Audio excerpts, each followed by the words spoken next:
Hi everyone, you're still in track 2 if you're moved, if you have, you're in track 2. Okay, so now we've got another half an hour talk from Dom on SCADA security using the world's smallest oil rig. From Kuro's Ara Splash Zone.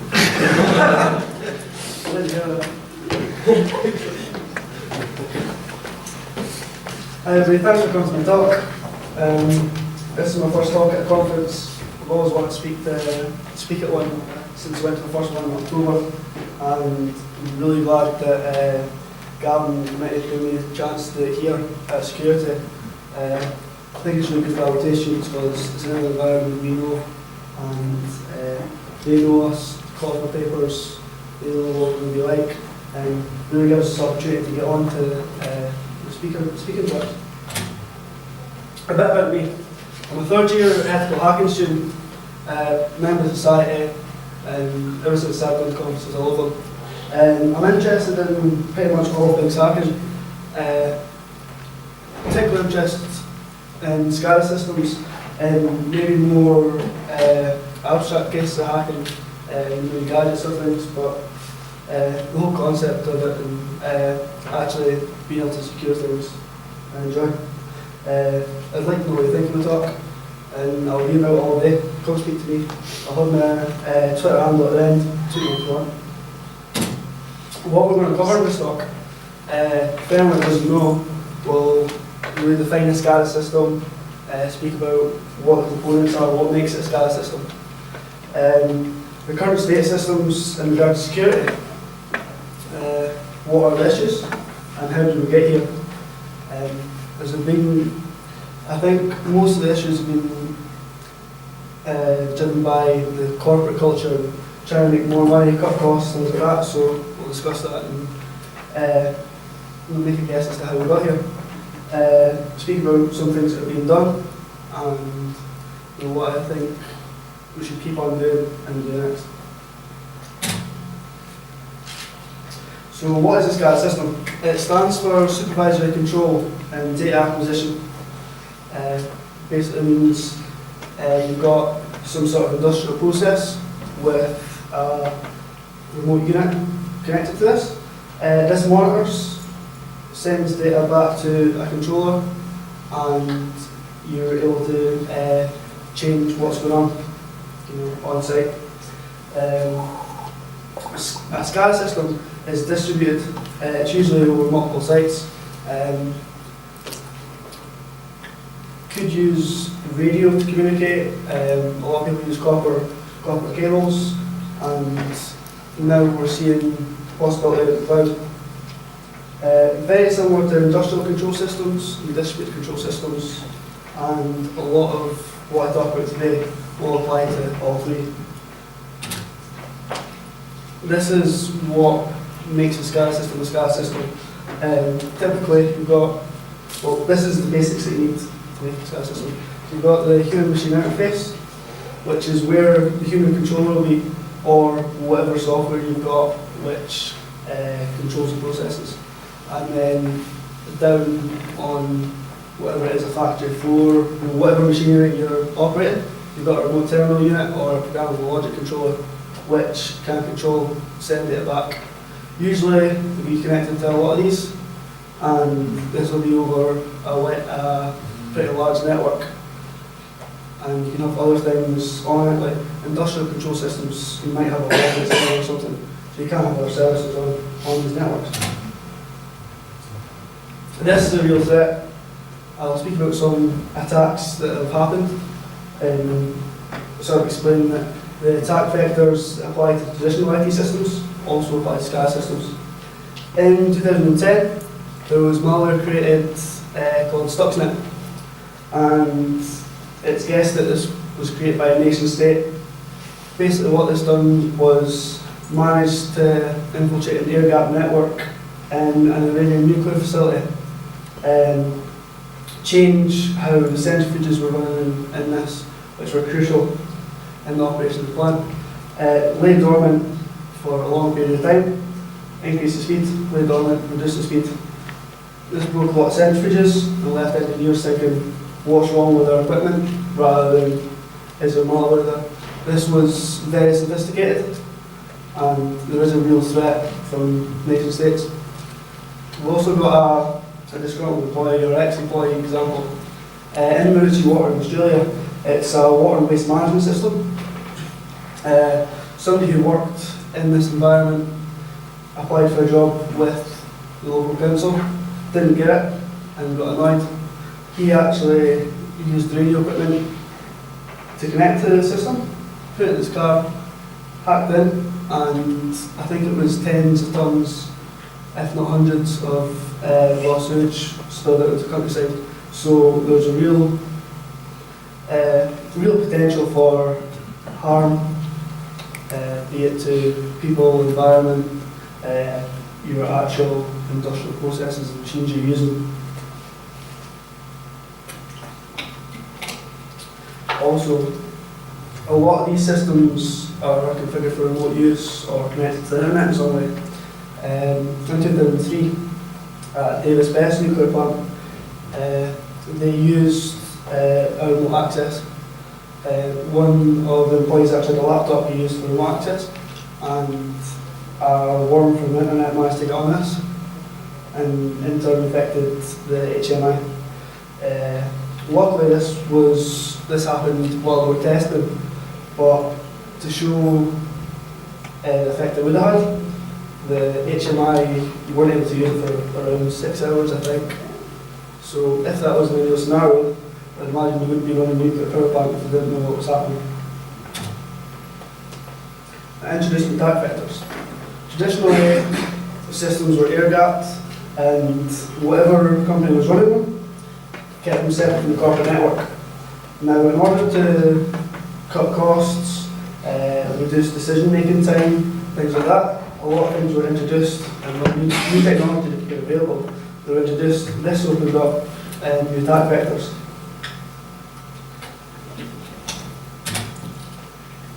This is around the order, I think. It happened, probably happened different in some companies, and maybe a bit different across the board. The SCADA systems got merged with corporate networks. This allowed decision making to be faster on the corporate networks, gave them access to a lot of data that was helpful to them. So now you've got any threat from there. Sometimes you might put firewall in. Often there's ways, like there's connections in, but isn't firewall. We've got a firewall here, and we've got all this straight in. Just isn't. Often it's not even firewall at all.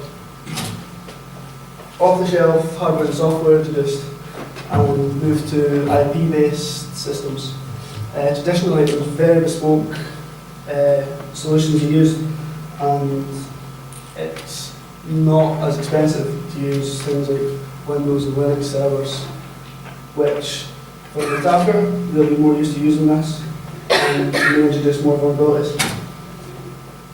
Online availability, if it's through just a misconfiguration or something, maybe it's not supposed to be online, and they put it online, or there's remote access and they use admin. Because these systems are generally set up and run by engineers, they might not have the security principles that people in Infosec would. So admin makes sense there because they can remember it. The use of field devices and bring your own devices from the corporate network. If you've got to bring your own devices, that adds a new attack vector, another way to get in.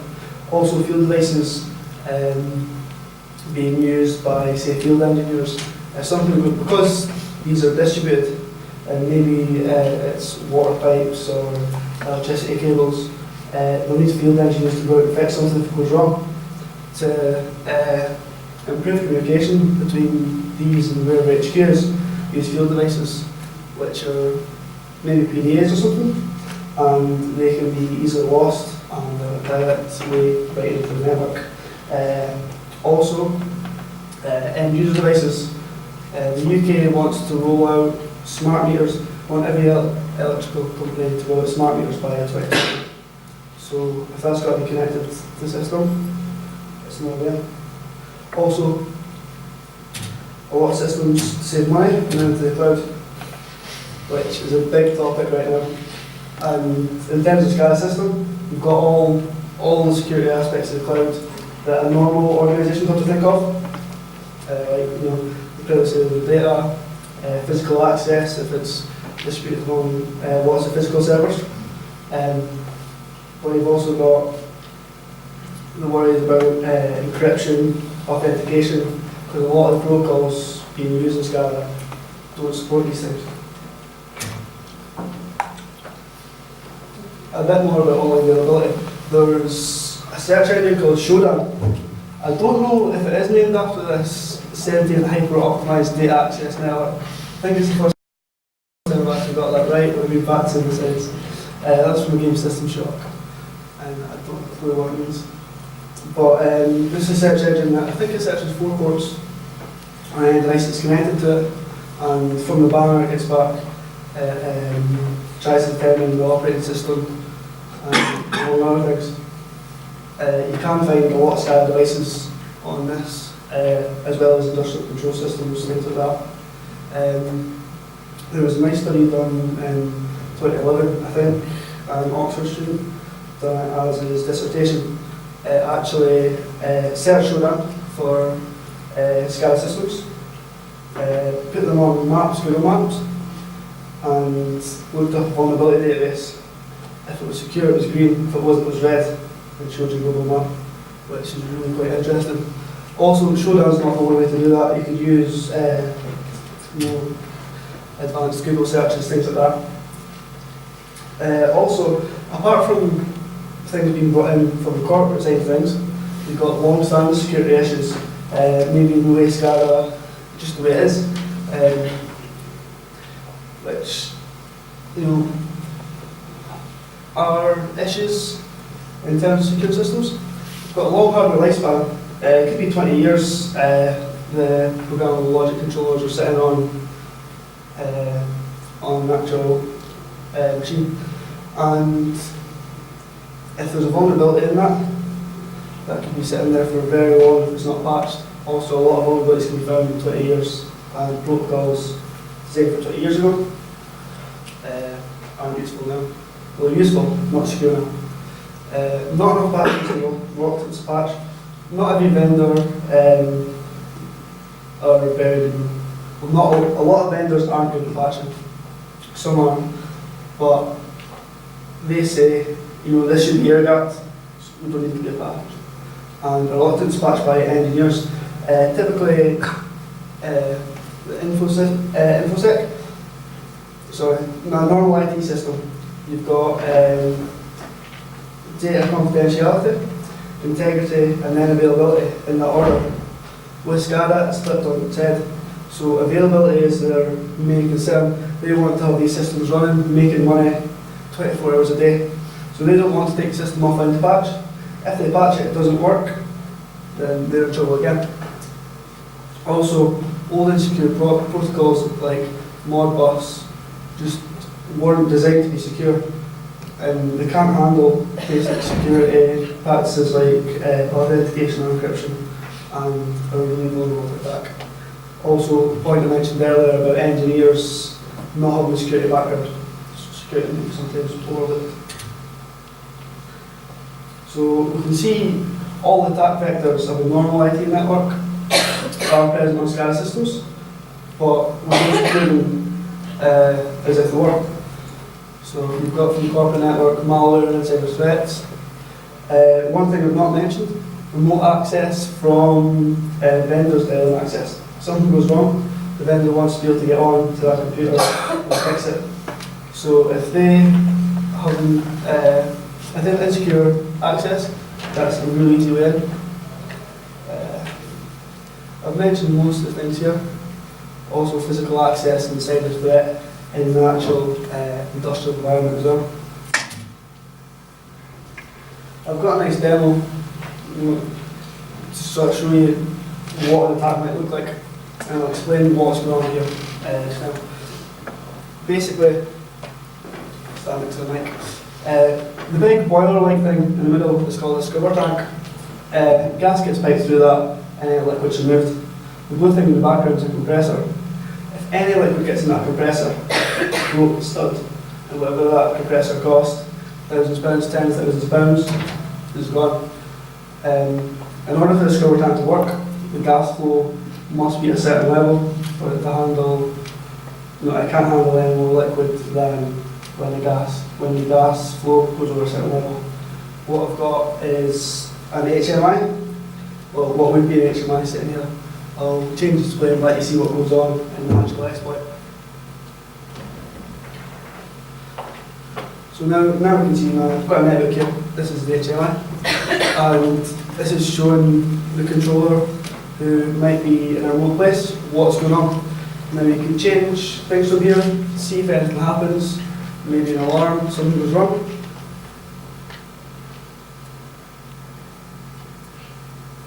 So I'll change the tank level, I'll put it up to 34, and the controller can do that from there.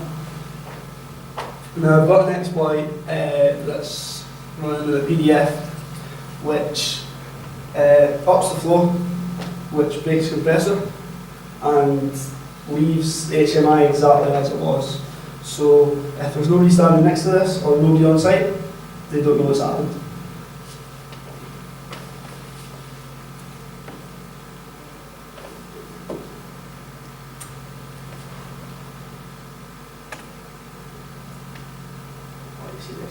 That should rise and give an alarm on site. Turn that off, that's really annoying. So what you've got is your HMI has been sent, whoever's controlling the HMI has been sent a PDF, opens it, within seconds, that's broke, he doesn't have a clue. Often, the only way to, in this case compressor's broke, often the only way to remedy an issue like this would be to reset it, which means taking the availability off.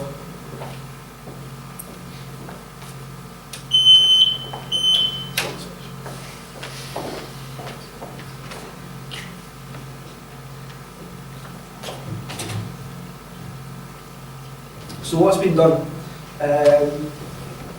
There are standards being brought out, ISO 991 and North American Electricity Reliability Corporation have brought out a critical infrastructure protection. This is actually mandatory in the US. I think there is a standard that's mandatory in Germany as well, but it's something that I really need to look into, what countries are doing what, because I think it's important. It's part of their national infrastructure. They should be taking an interest in this. I'll go on and speak about this. There's also an organisation, a European organisation called ENISA, who publish white papers, best practices and things, similar to CPNI, what they publish. ICS, all of the US, I think, who publish vulnerabilities, tell you about them. Well, they do that for control systems, among other things. So what's been done? Industry professionals are helping raise awareness of issues. I think this is a good thing. We should keep on doing this, and people from Infosec should be preaching to these engineers and tell them what's going on and tell them that it'd be cheaper to implement security than whatever happens if there are. Nations, as you can see from things like Stuxnet, there was also another string of malware released called Flame, which looked to be produced from nation state, and that was mainly reconnaissance. So that makes me think, if they're doing reconnaissance, what are they working on after they've got that back? So potentially you've got malware that isn't released that could maybe take down a country's infrastructure. Now, all the talk about cyber war, and this is something that a nation has the capability of doing. Just taking a country's electrical grid off maybe. So nations should be working a lot on defence rather than offence. Standards should be improved and made mandatory. And we've also got some security device manufacturers, some are better than others, but at least they're doing something. And researchers really exposing issues and helping. So I think we should keep doing everything we're doing. And as I said, good standards and make them mandatory. I think if it's part of the nation's critical infrastructure. That should not be vulnerable to these sort of basic attacks. Implement normal security practices. What I mean by this is the normal security practices you see on an IT system. Try and implement them with SCADA. It's not going to be exactly the same, and there'll be some issues with protocols, just the way things work. But because the attack vectors are the same, you need to apply some principles. And we need to do this before the next big attack or a cyber world breaks out. So thanks for coming. And that's it.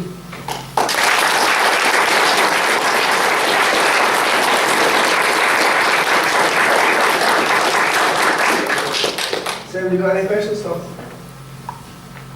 Have you looked into any of the physical security around these sort of appliances? So, for example, whether there might be any exposed JTAG ports or anything like that, somebody could just go in and plug something in, or is that something that's kind of required by a very, very expensive piece of equipment supply? No, actually I haven't. It's actually an interesting topic. I wonder how easy it is to walk into these plants. You know, if the HMI is sitting there, you know, that's one thing that if you have physical access to HMI, I reckon that's game over. Well, physical access to anything is, but you might not be able to do much if you see that PLC there. So yeah, I think, I don't know if there's anything implemented just now, as in standards of physical security. I would imagine there should be, but it's definitely something we're going to look at. If some of these SCADA systems in place, some of them not have some sort of like external access or like obviously remote access, Yeah. not being access or like corporately using like a human machine. So somebody in a different country could access them. Having that sort of like open IP address, would that not lead to denial of service attacks and just common attacks like that being taken? Yeah, it's definitely good, yeah. Denial of service attack, if you ping a PLC, it'll fall over. You know, if you get on SCADA network and do a ping sweep, that's a denial of service. But would a denial of service knock it offline? Would it cause a problem, and could it cause some sort of a national problem and knock people's electricity in from that? Well, yeah, I think so. Things like that exploit there. If it was electricity, if you could actually change something that was happening, the equipment would fail. That means it would be knocked offline for a certain amount of time because you need to replace it. To do this on a large scale would be hard, but I think it is possible, and the people who are possible doing are the nations. So yeah, what you can do is you can disable the HMI, you can break the equipment, you could render the PLC useless. You know, if you get onto the network, you know, whatever you want. So yeah, denial of service could be a real issue. Did you make the exploit that you... No, I didn't know. That was provided, if you know, one of the lecturers at Abertay bought this board for a master's students project, and I thought it'd be a good visual representation of, you know, what an attack might look like. So I asked permission and we brought it in. And the exploit's actually from Tofino to illustrate that. You listed a whole bunch of standards. I actually kind of know your answer to this already. Do you think the standards are enough to prevent attacks? And if not, what should they be doing going forward to prevent further damage from attacks happening? Well, no, I don't think standards are at the moment, because you've got protocols that have been used that are completely insecure. So what would the standards do unless it's got another protocol? If it says, yeah, use this as secure, we need to build that first. So I think standards are part of it, need to be made better, and penetration tests can't really be applied the same way.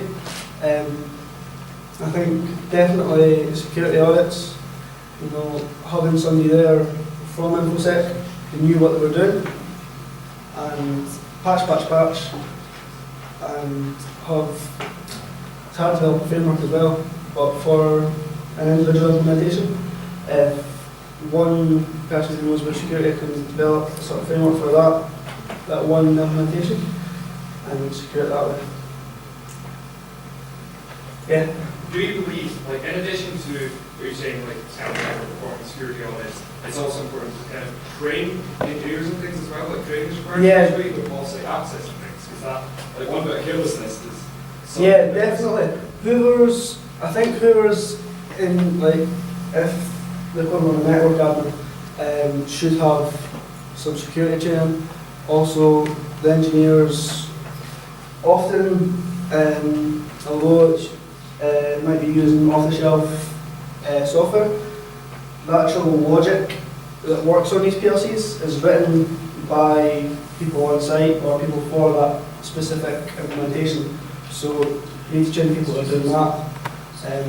Anyone who has any authority really needs to have some level of training and access to somebody who really knows what they're doing on secure systems.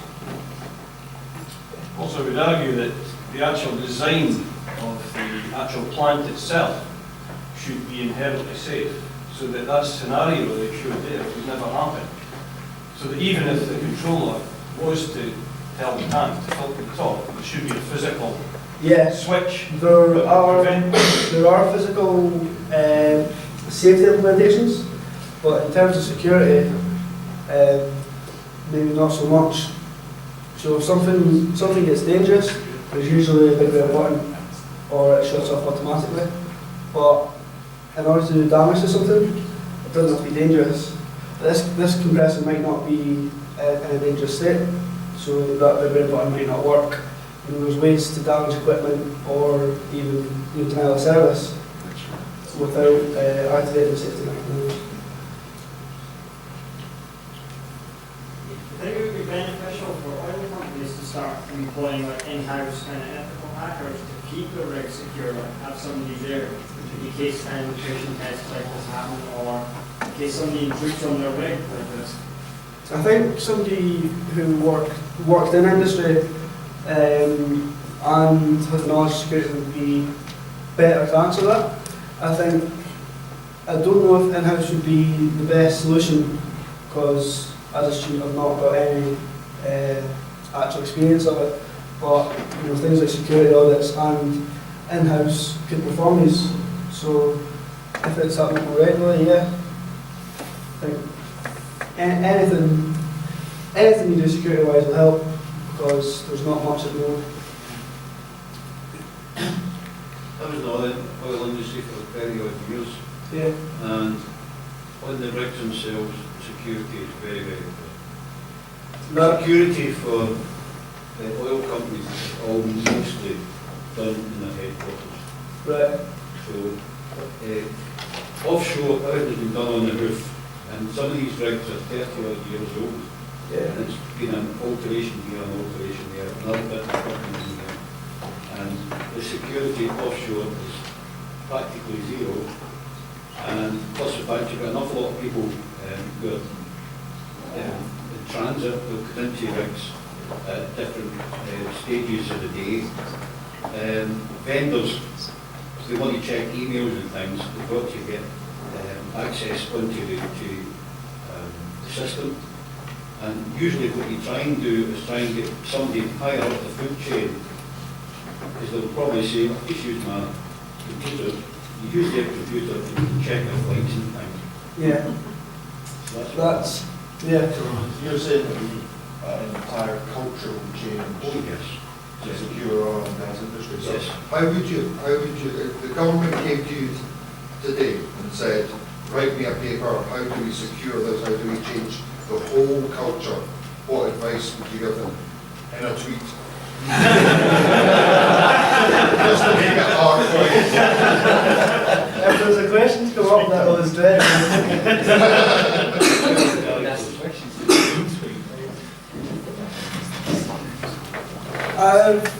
You can have thinking time, it's okay.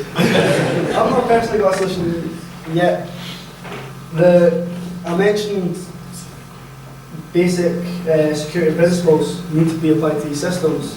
And because these systems are completely different in nature, that's going to be hard.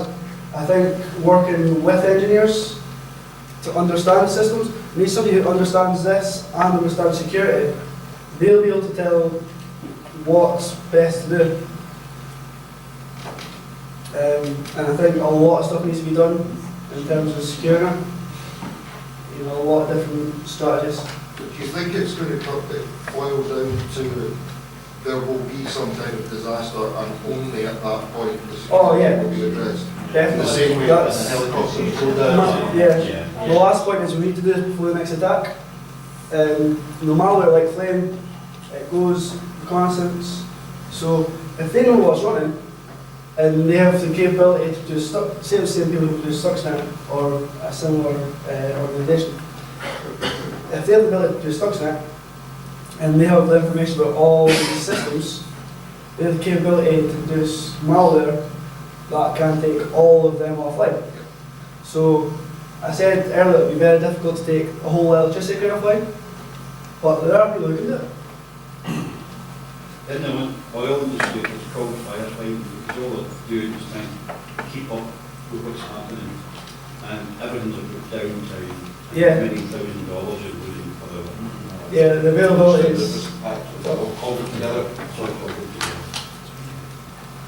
I'm really interested to hear more about, you know, how it is physically. Like somebody mentioned, physical access. You mentioned people coming and going things. I take it there wasn't much physical security. Sorry? It was very, very little. We went into different areas, and You get a hard pass and and as you say, there's an awful lot of cabinets and things that just left keys on the walls. Well, that answers the question. Got anything more, Mario? Last question. Are HMIs level? Say that again?